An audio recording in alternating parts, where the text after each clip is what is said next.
Hello everyone and welcome back. आज की video रहने वाली है हमारे पास। देखिए क्वेश्चन पेपर सेम ही है, मतलब वही जम्मू कश्मीर ये हाई कोर्ट जूनियर असिस्टेंट का जो क्वेश्चन पेपर है ना, उसकी पहली सेक्शन हमने कंप्लीट करी थी जीके। आज हमारे पास जो सेक्शन रहने वाली है वो है इसमें कंप्यूटर। इसके बाद दो सेक्शन बचती हैं, वो आपको एक ही देखने को मिल जाएगी, इंग्लिश और कोर्ट से जुड़ी हुई है। ये वीडियो आपने देखनी है लेकिन कंप्लीट एंड तक देखनी है अगर आप जेके किसी भी एग्जाम के लिए तैयारी कर रहे हैं, ठीक है। क्योंकि ये क्वेश्चन जितने भी हैं ना, ये भी लेटेस्ट पैटर्न पर जो है, जिस तरह से जेके पूछ रही है वैसे क्वेश्चन आपको देखने को मिलेंगे।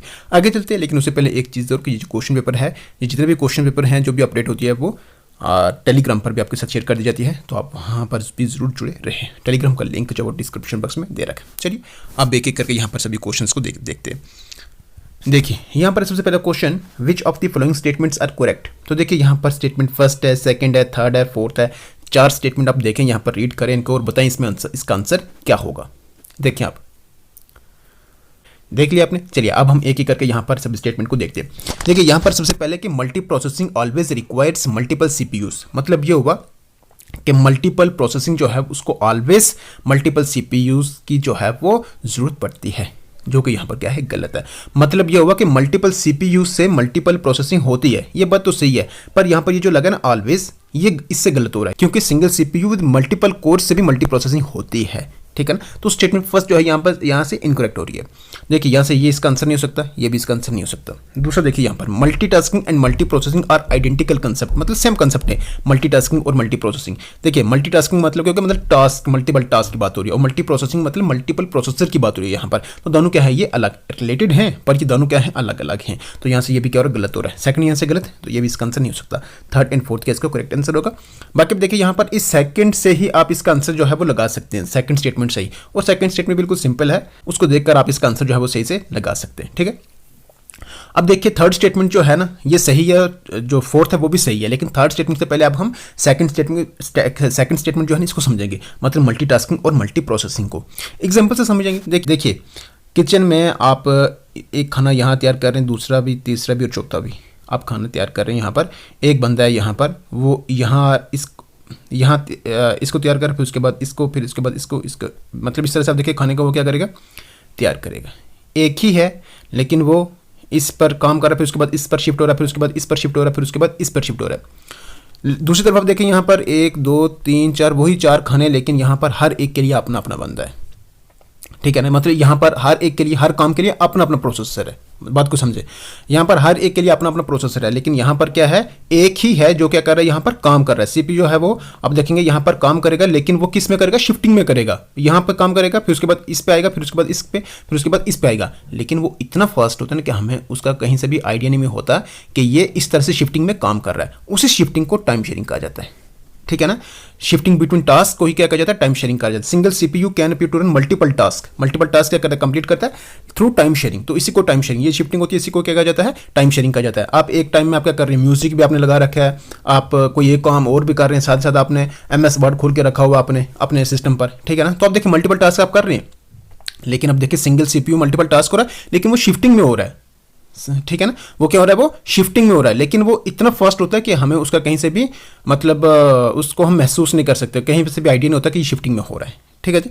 तो ये होता है आपके पास का आंसर थर्ड स्टेटमेंट, ठीक है, ये करेक्ट है। फोर्थ आप देखें, modern operating system support multitasking. तो अभी आप देखें, अभी की बात हो रही है कि जो भी मॉडर्न ऑपरेटिंग सिस्टम ये सपोर्ट करते हैं मल्टीटास्किंग को, तो ये भी क्या यहाँ पर करेक्ट है। फोर्थ ऑप्शन भी यहाँ पर करेक्ट है। थर्ड एंड फोर्थ मतलब सी ऑप्शन इसका करेक्ट आंसर रहेगा। आई होप आपको ये क्लियर हुआ होगा। इसका ध्यान रखना अपने मल्टीटास्किंग क्या होता है और मल्टी प्रोसेसिंग क्या होता है, ठीक है। चलिए देखिए दूसरा क्वेश्चन है यहाँ पर, विच of the following is the first neural network computer, मतलब न्यूरन बेस्ड उसकी तरह ये काम करने वाला कंप्यूटर है। तो यहाँ पर ये पूछा कि फर्स्ट इनमें से कौन सा, फर्स्ट न्यूरल नेटवर्क कंप्यूटर कौन सा इसमें। ऑप्शन आप देख लें यहाँ पर, और ये आप इसका आंसर देखेंगे SNARC जो है इसका क्या है, करेक्ट आंसर है, जो कि ऑलरेडी मैंने करा हुआ है। देखिए नेक्स्ट है, which of the following statements are correct. तो इसमें पहली स्टेटमेंट देखें, आप दूसरी भी देखें, तीसरी भी देखें, चौथी भी देखें, और बताइए जी इसका आंसर क्या होगा। देखिए इसमें जो पहली स्टेटमेंट है ना कि an operating system is necessary to run application software, ये बिल्कुल क्या है, यहाँ पर सही है। ये देखिए एप्लीकेशन सॉफ्टवेयर, आप फेसबुक चला रहे हैं, आप भी या फिर कितने भी किस्म के ऐप्स चला रहे हैं, उसके लिए ऑपरेटिंग सिस्टम का होना ज़रूरी है। ऑपरेटिंग सिस्टम अगर लोड ही नहीं होगा कंप्यूटर में तो वो ऑन ही नहीं होगा, और मतलब चलेगा ही नहीं। तो जब चलेगा नहीं तो एप्लीकेशन सॉफ्टवेयर कौन से रन कर हो सकती है, उसमें नहीं हो सकती है। तो पहले आप देखेंगे यहाँ पर क्या है, ये नेसेसरी है टू रन एप्लीकेशन सॉफ्टवेयर का ऑपरेटिंग सिस्टम, ये यहाँ पर सही है, ठीक है। यहाँ से ये गलत हो जाती है।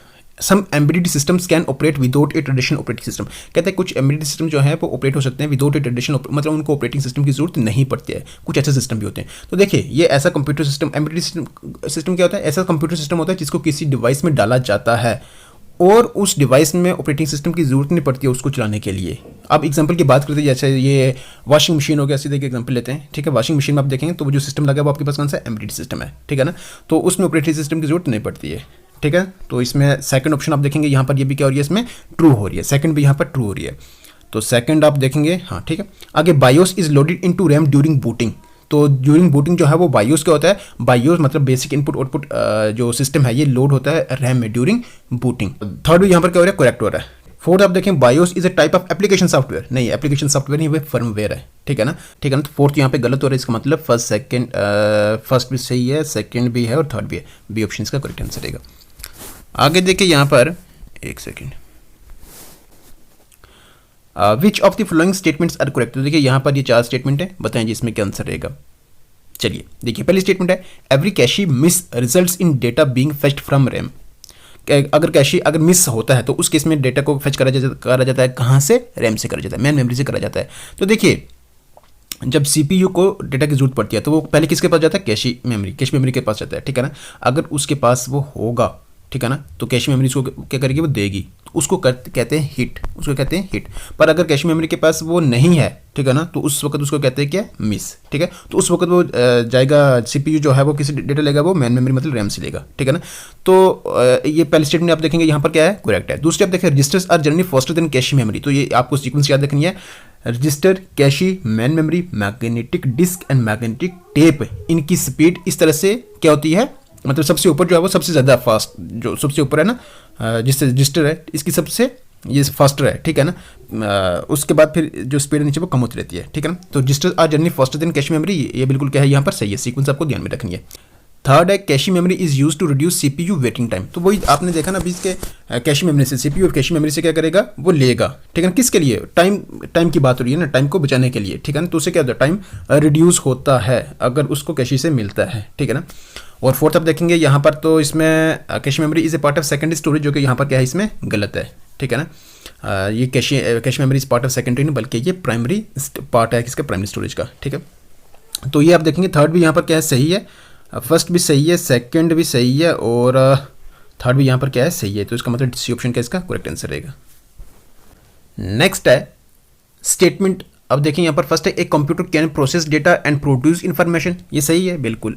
दूसरा computer can think and make decision on it's on like a human, ये क्या कर सकता है, थिंक और मेक डिसीजन मतलब डिसीजन बना सकते दे सकता है, ऐसा है कहीं नहीं है। दूसरी स्टेटमेंट यहाँ पर क्या गलत है, इसमें मतलब ये हो गया कि फर्स्ट स्टेटमेंट यहाँ पर क्या है, इसमें ट्रू है। नेक्स्ट है which of the following statements are correct, तो देखिए यहाँ पर एक computer virus is a type of malware, दूसरा है every malware is a virus, third भी अब देखें, फोर्थ भी अब देखें। अब देखिए आंसर आपने देख लिया यहाँ पर, मतलब आपने देख लिया आपके आंसर क्या रहने वाला है। चलिए आप इसको करते हैं। देखिए पहला है कि computer virus is a type of malware, एक कंप्यूटर वायरस जो एक टाइप ऑफ मालवेयर में आता है, ये बिल्कुल क्या यहाँ पर सही है। मालवेयर क्या होता है, एक मलिशियस सॉफ्टवेयर होता है, वो मतलब वो ऐसा सॉफ्टवेयर होता है जिसका काम होता है सिर्फ क्या करना, सिस्टम को क्या करना, नुकसान पहुंचाना, कंप्यूटर सिस्टम को नुकसान पहुंचाना, ठीक है। अब वो कई किस्म का होता है, वायरस भी होता है, वॉर्म भी होता है, ट्रोजन भी होता है, ऐसे करके वो होता है। पहली स्टेटमेंट यहाँ से क्या हो रही है कि जो कंप्यूटर वायरस है टाइप ऑफ मालवेयर में आता है, बिल्कुल सही है। दूसरी आप देखें every malware is a virus, her malware जो वायरस है, नहीं यहाँ पर से क्या हो रही है, गलत हो रहा है। हर वायरस जो है वो मालवेयर में आएगा, लेकिन एवरी मालवेयर वायरस नहीं आएगा, क्योंकि वो मालवेयर में क्या आते हैं, दूसरे भी तो आते हैं ना, ट्रोजन भी आता है, वॉर्म भी आता है, तो अलग अलग करके आते हैं, ठीक है ना। तो यहाँ से ये क्या हो रही है, गलत हो रही है। तो सेकंड तो यहाँ पे आएगा नहीं, ये भी नहीं आएगा इसमें, ये भी नहीं आएगा इसमें, ये भी नहीं आएगा इसमें, तो आप आंसर लगा। तो वन एंड थर्ड में आप देखेंगे, मतलब थर्ड आप देखेंगे worm can spread without attaching itself to another file, ये आपको ध्यान रखना है। एंटीवायरस सॉफ्टवेयर गारंटीज 100% प्रोटेक्शन, तो इसे भी याद रखना कि ये गलत है। एंटीवायरस सॉफ्टवेयर ऐसा नहीं है कि 100% गारंटी 100% प्रोटेक्शन जो वो गारंटी करते हैं इसमें, ठीक है ना। ये भी आपको ध्यान में रखना है, जो गलत है उनको ध्यान रखना सही करके, ठीक है। चलिए आगे वाले क्वेश्चन की तरफ चलते हैं।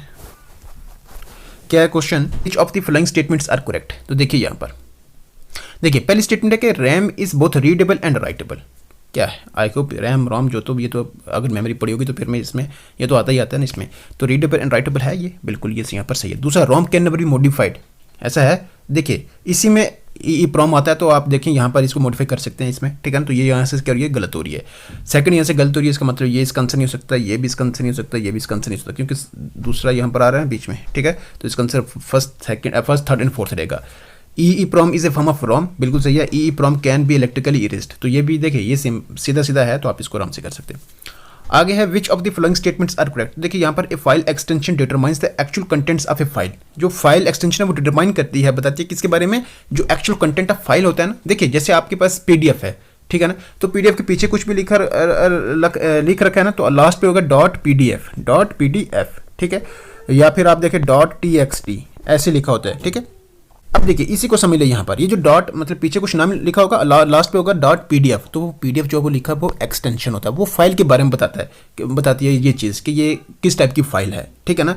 तो कंटेंट के बारे में थोड़ी बता रही है, वो सिर्फ ये बता रही है कि ये क्या है, PDF है ये, ठीक है ना, या फिर TXT है ये, ठीक है ना, तो वो फाइल के बारे में बता रही है, कंटेंट ऑफ फाइल के बारे में थोड़ी बता रही है वो जो फाइल एक्सटेंशन होती है, ठीक है।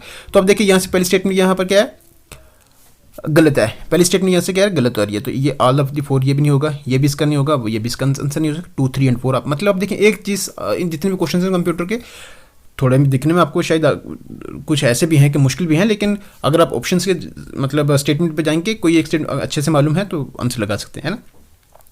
दूसरी है 2 फाइल्स विद डिफरेंट एक्शंस में कंटेन आइडेंटिकल डेटा, तो देखिए वही जैसे एक ये हो गई दूसरी ये हो गई, तो जरूरी थोड़ा कि इसमें दोनों में डेटा अलग अलग होगा, तो दोनों में डेटा सेम हो भी सकता है नहीं भी हो सकता है, ठीक है ना। तो 2 फाइल्स विद डिफरेंट एक्सटेंशंस में कंटेन आइडेंटिकल डेटा, जो कि यहाँ पर बिल्कुल क्या है, करेक्ट है। थर्ड आप देखें changing A file extension does not necessarily change file content, तो अगर चेंज होता है तो इसका मतलब ये नहीं है कि उसका कंटेंट क्या होगा, चेंज होगा, ऐसा नहीं है, ठीक है ना। फोर्थ आप देखें the operating system often uses extension to identify file types, हाँ operating system often uses extension किसके लिए, टू आइडेंटिफाई फाइल टाइप्स, ठीक है ना। तो इसमें आप देखें यहाँ पर सी ऑप्शन इसका करेक्ट आंसर रहेगा। चलिए आगे वाले क्वेश्चन की तरफ चलते हैं। देखिए क्या है, which of the following statements are correct, तो इसमें आप देखिए cloud computing means data is stored on a remote servers. देखिए क्लाउड कंप्यूटिंग का मतलब ये हो कि डेटा जो है, डेटा का स्टोर होना रिमोट सर्वर्स पर, क्लाउड कंप्यूटिंग उसको कहते हैं, ये बिल्कुल क्या यहाँ पर सही है, समझेंगे इसको, पहले आप ऑप्शंस को देख लें। सेकंड है cloud data resides ultimately resides on physical hardware, जैसा कि हार्ड ड्राइव हो गई, ठीक है ना।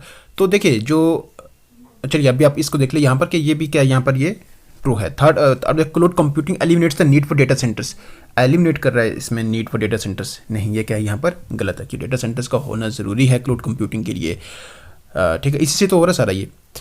थर्ड स्टेटमेंट यहाँ पर क्या हो रही है, गलत हो रही है, तो थर्ड से देखिए यहाँ पर ये भी गलत हो रहा है इसमें, और ये भी गलत हो रहा है। लास्ट में देखिए cloud service can be private public और हाइब्रिड, ऐसा भी हो सकता है, बिल्कुल फोर्थ पे यहाँ पर केस में करेक्ट है। तो फर्स्ट भी है, सेकंड भी और फोर्थ पे, तो इसका मतलब बी ऑप्शन का इसका करेक्ट आंसर। अब इसको चीज़ को समझ लें, अब यहाँ पर देखिए आपके पास जो गूगल ड्राइव है, जहाँ पर आप अपने डेटा को क्या कर सकते हैं, आपकी फ़ोन स्टोरेज जो है वो कंप्लीट है, फुल है वो, ठीक है ना।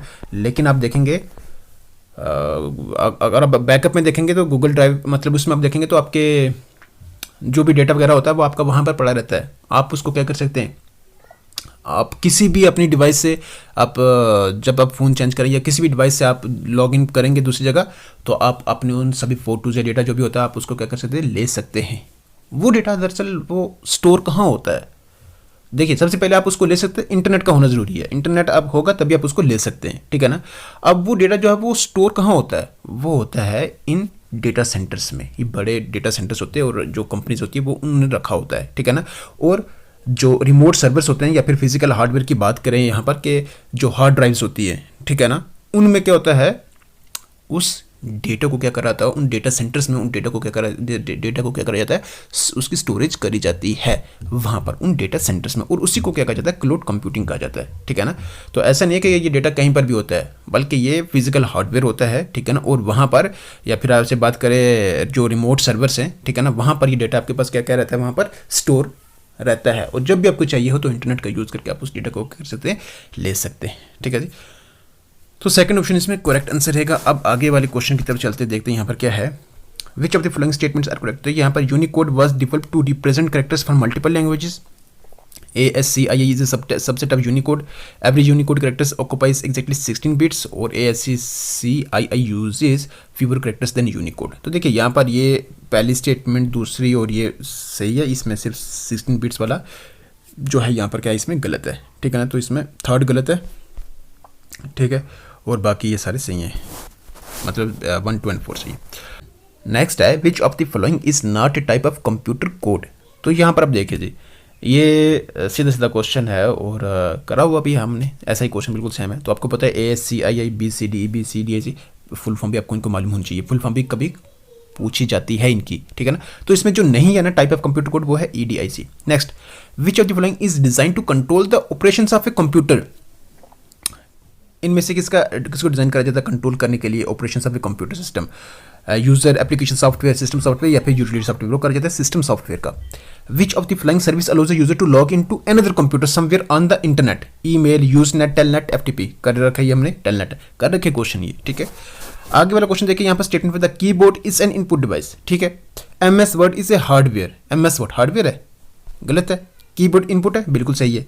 तो इसमें एक ही स्टेटमेंट आपके पास सही है, नहीं बहुत थोड़ी ना। Statement first is true, second is false.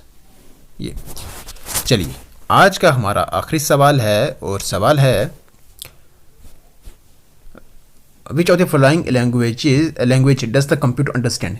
देखिए, computer understand only C language, computer understands only assembly language, computer understands only binary language, computer understand only basic. आपको पता है कंप्यूटर कौन सी लैंग्वेज समझता है, वो समझता है 0 और 1 में, है ना। जो भी आप देंगे वो किस में समझेगा, उसको 0 और 1 में करेगा। अगर 0 और 1 में नहीं होगा तो उसको कन्वर्ट करेगा किस में, 0 और 1 में करेगा उसको, है ना। तो इसमें करेक्ट आंसर आपके पास कौन सा है, 0 और 1 मतलब बाइनरी लैंग्वेज, उसी को कहते हैं ना, ठीक है। तो C ऑप्शन का इसका करेक्ट आंसर है। इसके साथ हमारी ये वीडियो भी होती है कंप्लीट। अब मिलेंगे आपसे नेक्स्ट वीडियो में, और लास्ट वीडियो भी रहेगी, मतलब नेक्स्ट पार्ट में वो रहेगी इससे जुड़ी हुई, और साथ ही साथ इंग्लिश सेक्शन भी आपके साथ वहाँ पर शेयर कर देंगे। चलिए, अभी तक के लिए इतना था। अगर आपने यहाँ तक वीडियो को देख लिया तो उम्मीद करते हैं आपको ये वीडियो ज़रूर पसंद आई होगी। इसमें पसंद आई है तो वीडियो को कर दे लाइक, चैनल पर है तो कर दे सब्सक्राइब। बाकी चलिए, अब मिलता है आपसे नेक्स्ट वीडियो में, तब तक के लिए रखिएगा अपना ख्याल, टेक केयर, गुड बाय।